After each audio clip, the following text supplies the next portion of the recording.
right?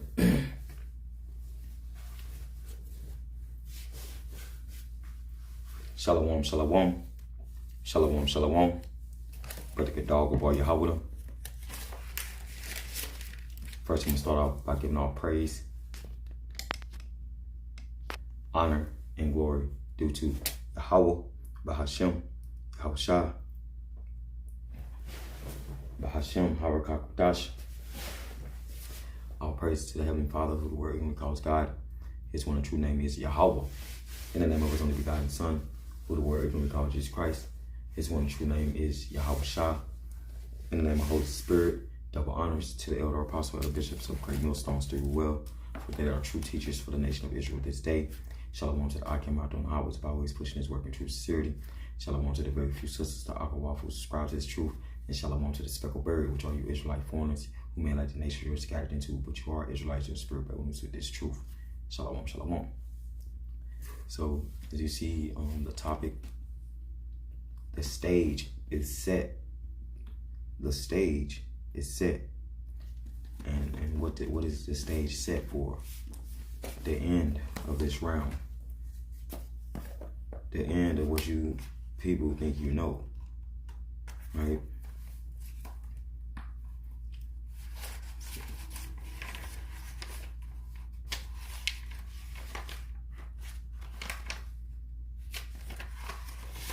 Second Ezra, chapter 6 and verse 9. For Esau is the end of the world, and Jacob is the beginning of it that followeth. So for this kingdom is the end of this realm, and the realm of the Israelites is coming in right behind it. Right, which we about to get into that we know is the end is really close, man. Right, because we're in the last kingdom that shall reign before the Lord come back.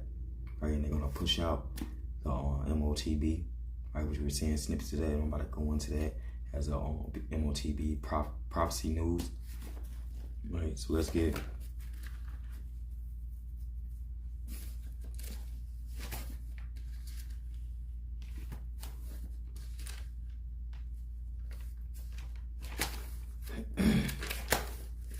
to the book of Daniel real quick.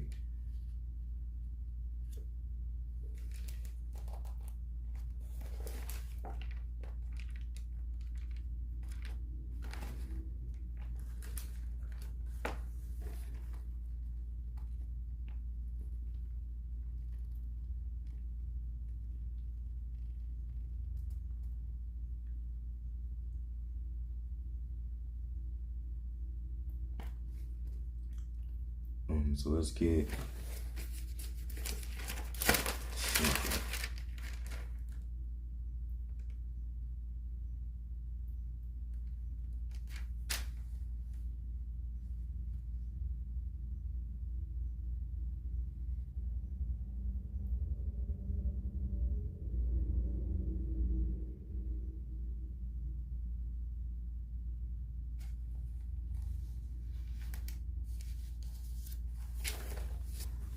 let's get Daniel chapter 2. Let's get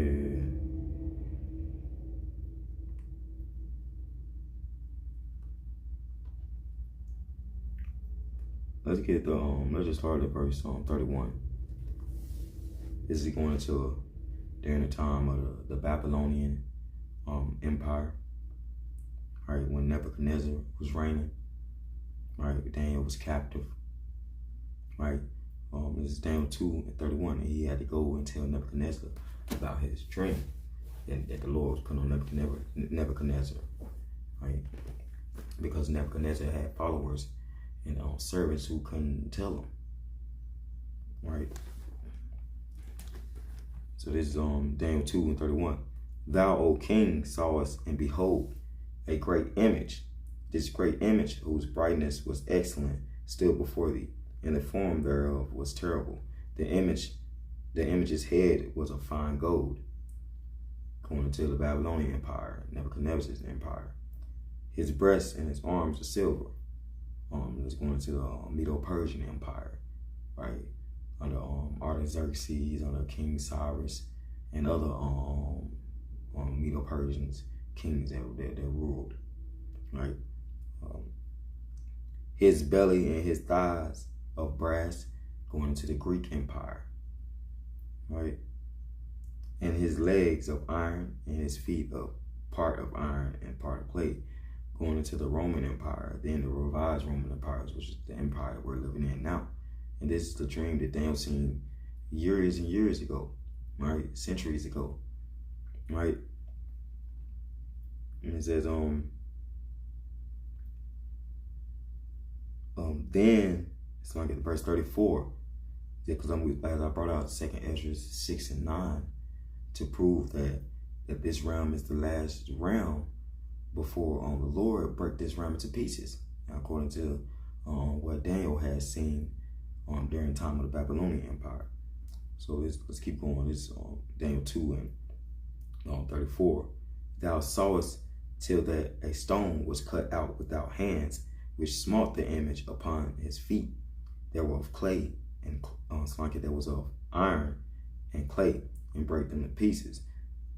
Then was the iron, the clay, the brass, the silver, and the gold broken to pieces together, and became like the chaff of the summer threshing floors, and the wind carried them away. There no place was found for them, and the stone that smote the image became a great mountain and filled the whole earth. So they was going until that Yahweh Shem Yahushua gonna smoke this last, he basically gonna get rid of this last kingdom. He gonna get rid of this last kingdom, and he's gonna rule over these kingdoms. It's gonna be no longer the era of Esau Edom, but the era of when I say era, I ain't saying like a mistake, but a ERA. Like it's gonna be the age, no longer the age of Esau Edom, but it's gonna be the age of the Israelites, age of Yahweh Shem Yahushua. All right. Verse 36, this is the dream, and we will tell the interpretation thereof before the king. All right, so I just wanted to get more edification that 2nd Ezra 6 and 9 is in play, right? And the Lord's coming back to break down this last kingdom that we in captivity in. So-called Negro, Latino, Hispanics, Native American, Seminole Indians, and speckled birds out there.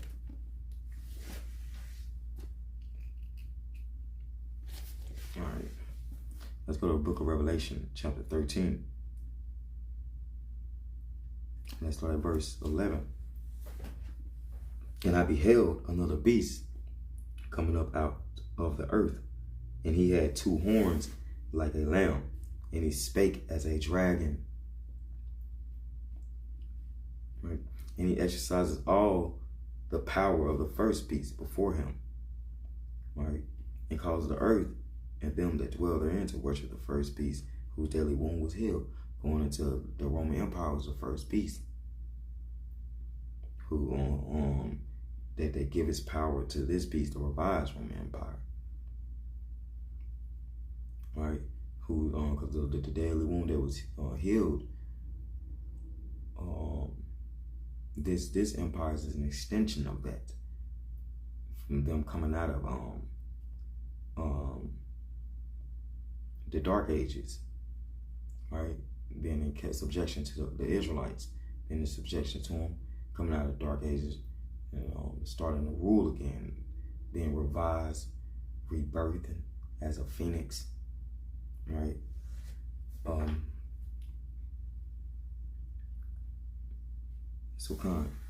It says, so this is during time where the Lord gave Esau Edom to come out of that bottomless pit, right, which is Europe, to come out of that bottomless pit and to sink his talons into the earth, right?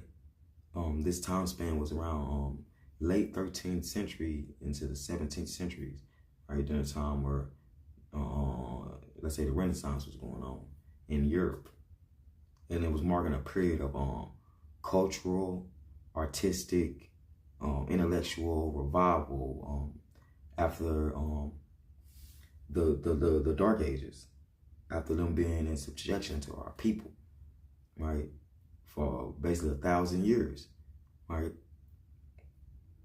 It says most likely began in Italy, 14th century if I'm not mistaken. Then it spread throughout parts of Europe. All right, and let's get some precepts to back up that. We gonna get Genesis. We're gonna get Genesis 20. I'm gonna get Job. We're gonna get Genesis 27, but I wanted to get wanted to go into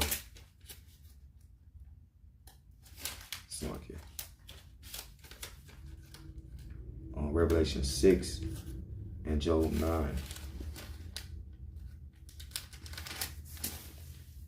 All right, so I'm gonna hold that.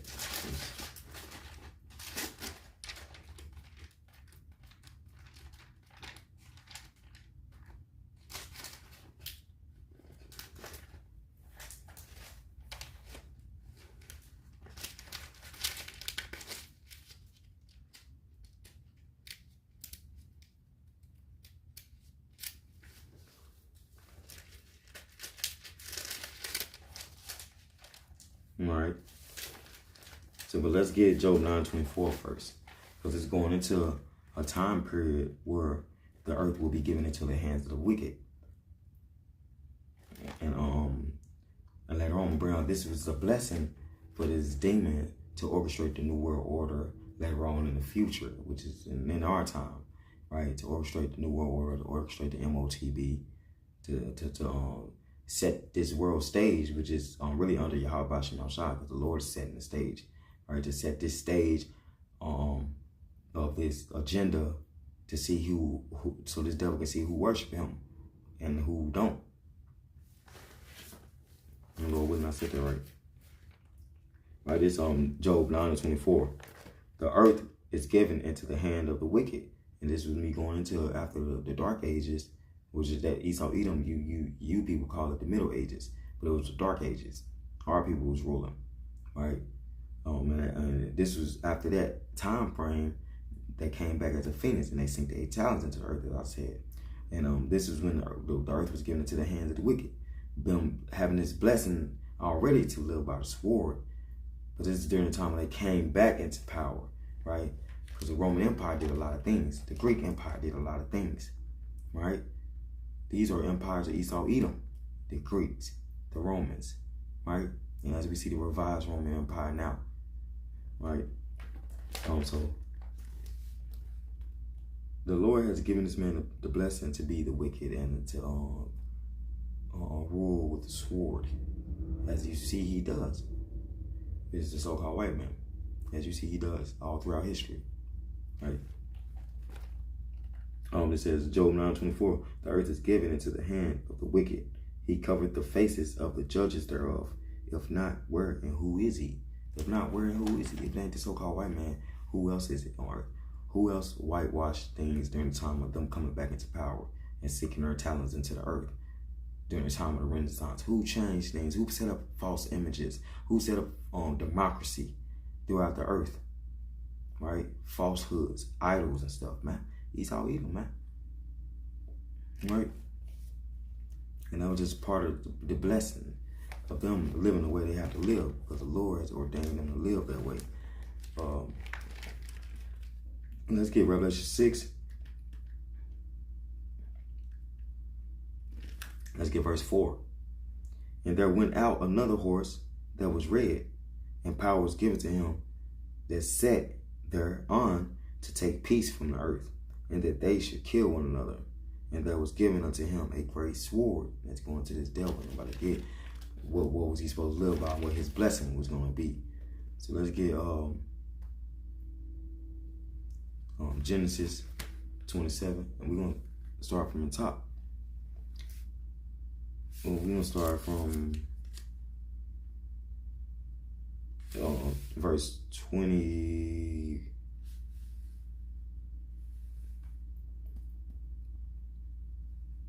Let's start at verse 19 so I can get straight to the point for the sake of time. And Jacob said unto his father, I am Esau, thy firstborn. I have done according as thou badest me.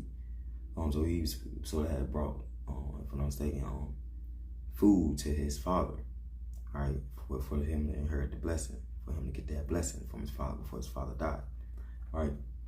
He says, arise, I pray thee, sit and eat of my venison, that thy soul may be blessed, that thy soul may bless me. And Isaac said unto his son, how is it that thou hast found it so quickly, my son?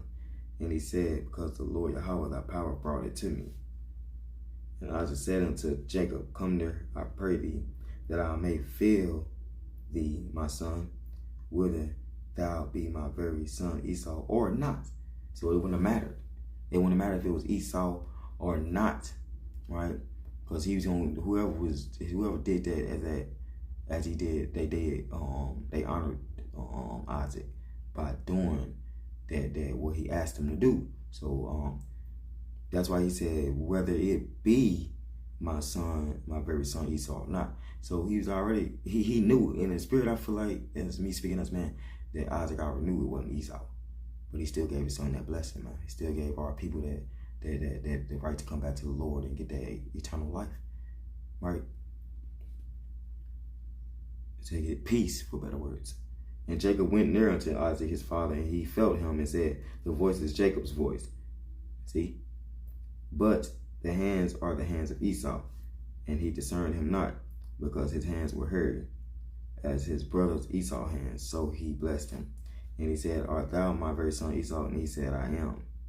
And he said, bring it near to me, and I will eat of my son's venison, that my soul may bless thee. And he brought it near to him, and he did eat. And he brought him wine, and he drank. His father Isaac said unto him, come near now, and kiss me, my son.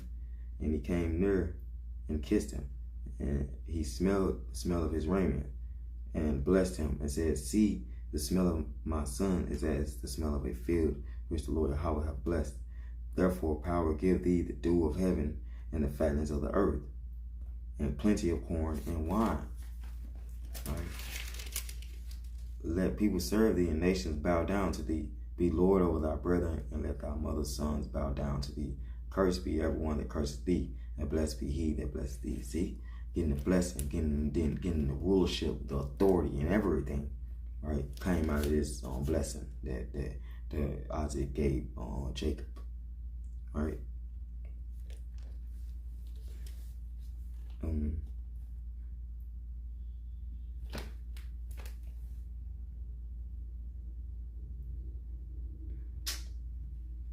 All right, I'm gonna keep going. I'm gonna jump down. Let me get.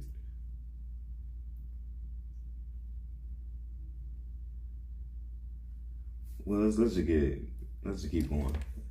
And it came to pass, as soon as Isaac had made an end of blessing Jacob, and Jacob was yet scarce gone out from the presence of Isaac his father, that Esau his brother came in from his hunting, and he also had made savory meat, and brought it unto his father, and said unto his father, let my father arise and eat of his son's venison, that thy soul may bless me. And Isaac his father said unto him, who art thou? And he said, I am thy son, thy firstborn Esau.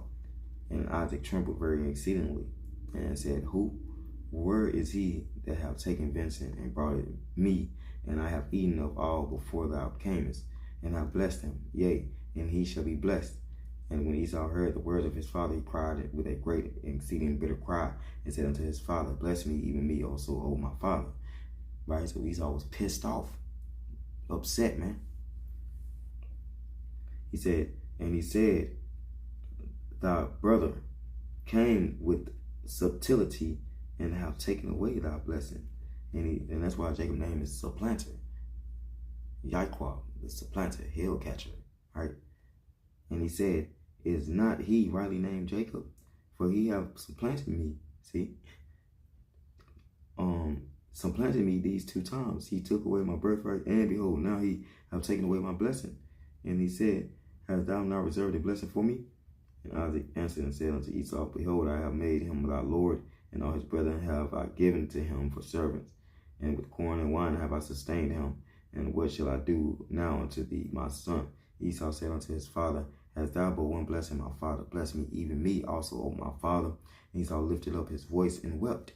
And Isaac, his father, answered and said unto him, Behold, thy dwelling, and this is what I'm getting into, what I want to get, that he shall live by the sword, and he shall do anything he can in his power to hold on to his kingdom, to hold on to whatever little bit of crumbs that he's trying to hold on to. And this MOTB is going into him, his final tactic, right, to gain the souls of you Israelites and the souls of men, right? Because he has a God complex, and he want to be the ruler. He want to be the one and only eternal power, right? Especially these rich banking families. It says, and Isaac, his father, answered and said unto him, Behold, thy dwelling shall be the fatness of the earth, and of the dew of heaven from above. And by thy sword shalt thou live, and shall serve thy brother.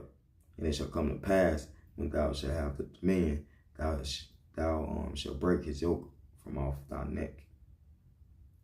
And verse 41, to get to the point. And Esau hated Jacob because of the blessing wherewith his father blessed him. And Esau said in his heart now, so in his lob, in his mind, the days of mourning for my father are at hand, then I will slay my brother Jacob.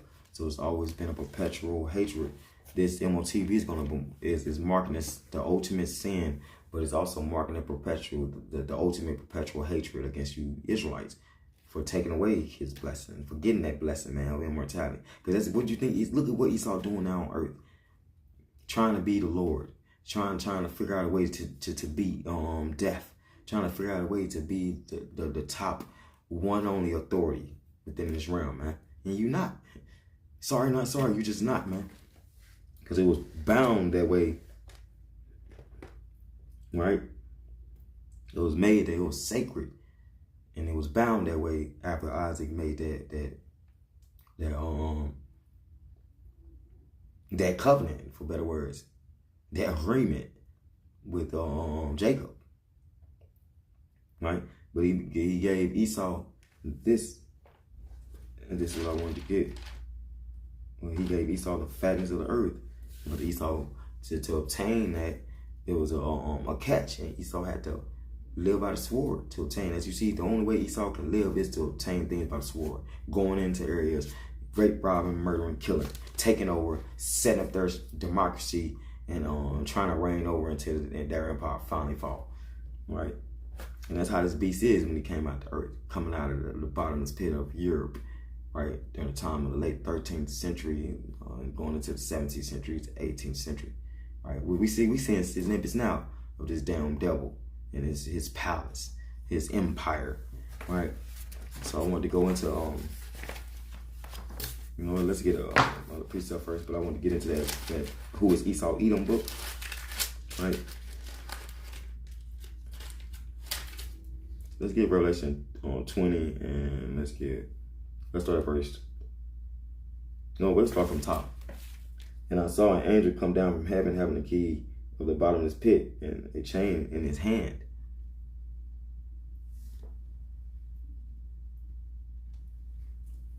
Right? Going to slavery. That chain was representing slavery to the nation of you Edomites during this time. This is the Dark Ages. And he laid hold on the dragon, that old serpent, which is the devil, and Shaitan, and bound him 1,000 years. Right? Laid hold on Shaitan and bound him in Europe, right, for 1,000 years during the time of the Moors. That's during the time of when Judah had you bound over there, man. Right? Judah, Benjamin, Levi, man. Right? It says, and cast him into the bottomless pit and shut him up and set a seal upon him, that he should deceive the nations no more, till the 1,000 years should be fulfilled. And after that, he must be loosed a little season. This is the time of this devil's season. He's loose, rising up out of the earth, according to Revelation 13. Right? Sinking his talents into the earth, bringing out these ideologies, his democracy, the beast image, his beast system, right? His falsehoods, right? It says, okay, so kind of just want to get that.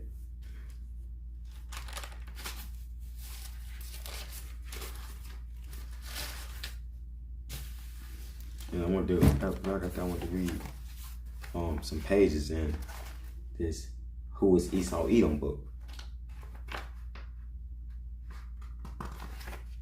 And it's going into how these Edomites have established themselves as the Jews and established federal banks and federal reserves and stuff, things like that, to set themselves up to be their own financial system, right? But I wanted to go to, as you see, Edom's one world government, right?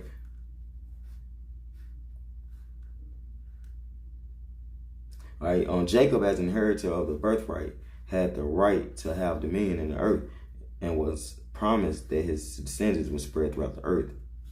Genesis 28:14, becoming a multitude of nations, meaning we's gonna be strong. Like as you see, we strong now, but just in the sense of understanding how nations are created. It says you can also read Genesis 48. Edom's plan to overcome this is by creating a world government under its control. Once all nations become democracies, see that? Once all nations on earth, this is on earth, once all nations become democracies, socialist states, and communist regimes, it is an easy step to get them to come under a one world control, right? And that's why I was going to in my video. This is basically the sequel to that video I was going to, talking about them goggles. And that's what I'm about to get into now, right? It says,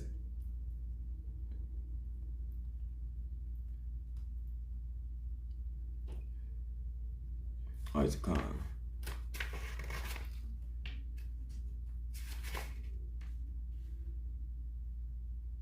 All right. And so let's talk about what this devil is about to push out.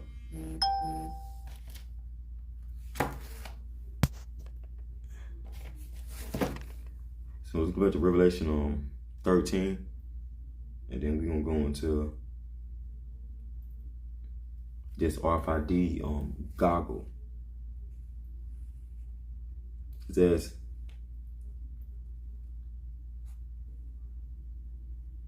verse 13, and he doeth great wonders, so that he maketh fire come down from heaven on the earth in the sight of men. Right, and it's going to Hiroshima, Nagasaki. Right, the atomic bomb, trumped in it, and they called this when this happened during that time of Oppenheimer. Right, 1945. When this happened, they was trumpeting this to be the wonder weapon of the world or of the century, right? It says the U.S. dropped the first atomic bomb on Hiroshima, Japan, hastening the end of World War II and ushering in the nuclear age. See that? It's crazy, man. All right, but that was the miracle that they did, them wonders that they did in Revelation 13 during the time after these democracies and stuff was set up, when this devil came into power again, right? Later on, after the Renaissance, right? Got within the 19th century, right? This bomb killed 240,000, right? And it pushed Japan, the Japanese, to surrender quickly, right? Making an end to the World War II. Right? So, I wanted to bring that out to show you that's what it was talking about, that great wonder that happened, that they seen fire come down on earth in the sight of man, was that nuclear bomb that dropped on Japan, right? During the time of World War II. All right. So let's go into, I got another article, but we're going to go back to Revelation 13. And let's get verse. And deceiveth them that dwell on the earth by the means of those miracles which he had power to do in the sight of the beast. Right? Meaning in the sight of the beast before. right? Because they're all part of the dragon, right? They all eventually are under the dragon, the seven-headed dragon, which is the seven kingdoms of Esau, Edom, right?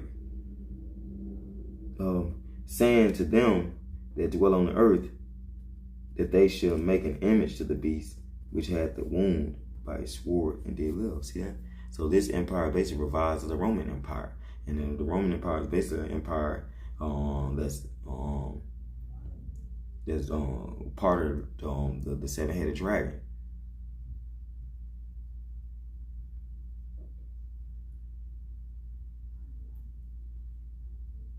All right.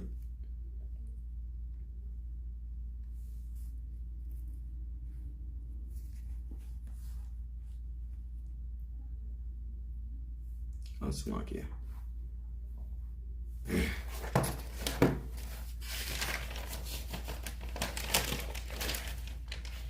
All right.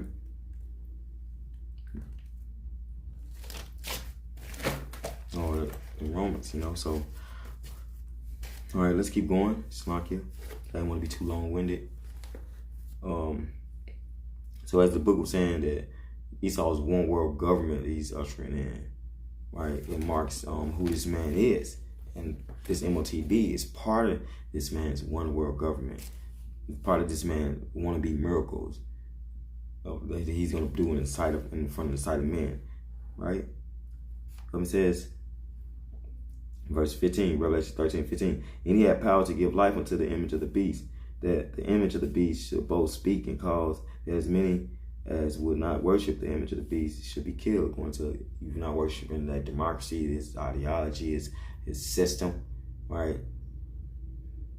His revised system, for better words. And he says he causes all, both small or great, rich and poor, free or bond, to receive a mark in their right hand or in their foreheads, that no man might buy or sell till he had the mark or the name of the beast for the number of his name. Here is wisdom. Let him that have understanding and count the number of the beast, for it is the number of a man, and his number is 666. Right? So those that got wisdom and understanding the spirit of prophecy, right? You'll know that this devil that's coming about the earth is the Edomites. According to Revelation 20, coming about the earth, coming out of slavery, coming back powerful, singing our talents back into the earth, right? Let's get Matthew 24:24.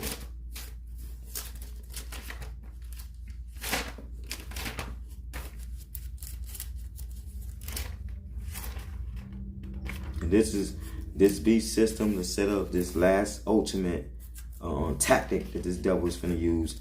This is part of his warfare, part of that sword, right? This is part of him deceiving those that's going to get this thing, man. Part of them being part of that system. Part of you being a part of this current realm, right? Because we long to be away from this realm, long to be with Yahweh Shah, right? But you other people do 2/3, and you other people long to be a part of this realm. Long to be conformed to this realm, right? Let's get Matthew 24. Matthew 24:24. You know, for there shall rise false Mashiachs and false prophets, and shall show great signs and wonders. And it's so much that if it were possible, they shall deceive the very elect. So this is part of those you false messiahs trying to set up things, man. You just you heathens, man. It's trying to set up things that to fool the hopeful elect. Right, trying to set up things that tactics to add on to the ultimate tactic that this devil's going to use. I want to get 2 Thessalonians 2, and let's start at verse 9. Even him whose coming is after the working of Shaitan, with all power and signs and lying wonders. See, and it's part of those lying wonders to get you to follow the democracy, follow that beast system, and with all deceivableness of unrighteousness in them that perish, because they receive not the love of the truth. And it's 2/3 of our people that they might be saved. And for this cause power shall send them strong delusion, that they should believe a lie. Because a lot of people gonna believe this system is gonna be their Messiah. Right? This devil system is gonna be their Messiah. Right? And they gonna believe in it to the fullest. Let's keep going. And for this, okay, it's like verse 12, that they all might be damned who believe not the truth, but had pleasure in unrighteousness. Right? You see that? So this is getting sent out. The Lord is sending this MOTB and fooling you with this, the goggles, whatever else, and the healing. He's again, so he'll know who's his and who's not. Right? So he'll know who's against this beast system, his democracy, etc., and who's for the how can I say, the kingdom of Yashala. So I want to get this.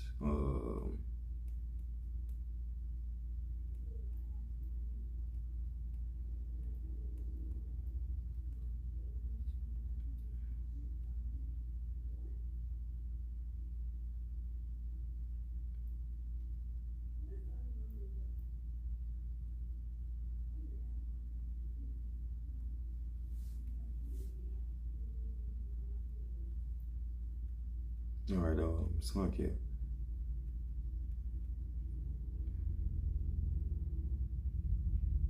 But that's crazy. I just wanted to show this article, but it's like you don't know, change the article. That's wild as hell. Give me 1 second. I can just re-look it up.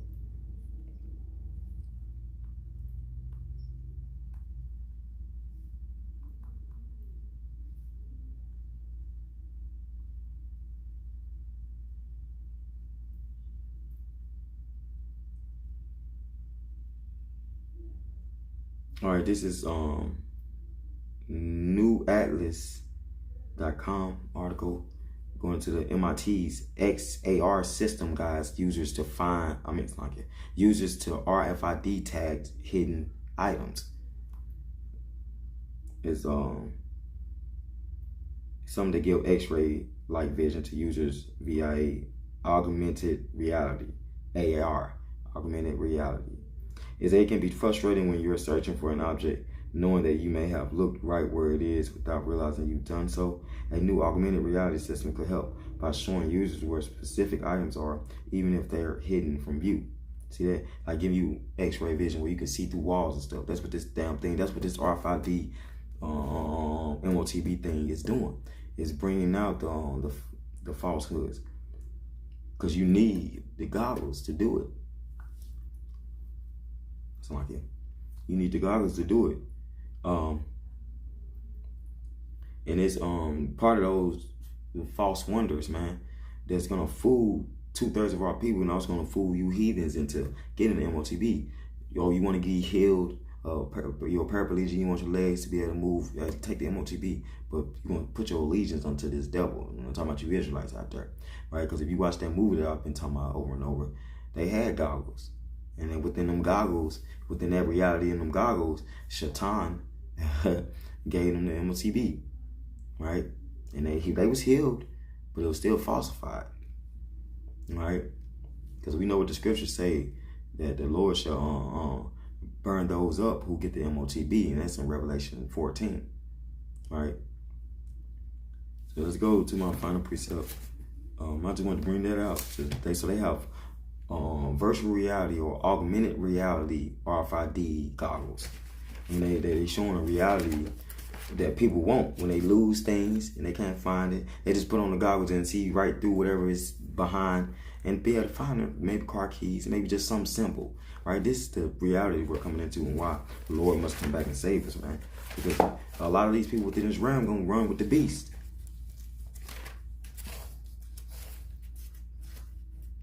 Right? They're gonna run with Seymour. Alright, and the Lord gonna destroy you Israelites that run with Seymour. This is Deuteronomy 32, and I'm going to start at verse 16. They provoked him to jealousy with strange powers, with abominations provoked they him to anger. And this is what the Lord is coming back to destroy those who's provoking them in this day and age. It was you same Israelites provoked them back in the day. Right? Coming back to put an end to all this